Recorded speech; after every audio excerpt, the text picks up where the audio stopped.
Hello guys, आप सब कैसे। आज के लेक्चर में हम पढ़ेंगे वायरस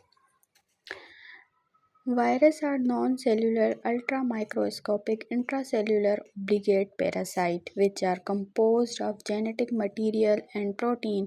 जो हमारा वायरस होता है वो जेनेटिक मटेरियल से और प्रोटीन से बना होता है। They have no cell nucleus. जो वायरस है, वायरस में न्यूक्लियस नहीं होता। Virus are 10 to 100 times smaller than bacteria.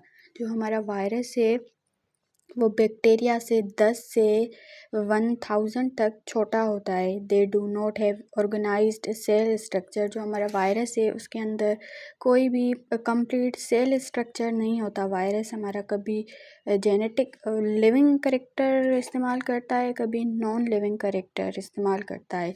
They typically have 1 or 2 strand of DNA और RNA।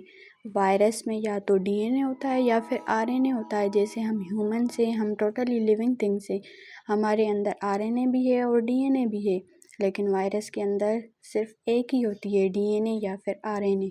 They are enclosed in protective coat of protein called the capsid. जो protein है, protein की layer जो है closed होता है वायरस, उसको हम कैप्सिड कहते हैं। They do not respire. जो हमारा वायरस है वो उसमें रिस्पायरेशन नहीं होती। Do not metabolise and do not grow but they do reproduce. और जो वायरस है उसका शेप बड़ा नहीं होता, जितना उसका होता है वो उसका उतना ही रहता है। इसमें ना तो रिस्पायर होती है ना मेटाबॉलिक प्रोसेस होता है, जस्ट रिप्रोडक्शन करता है वायरस।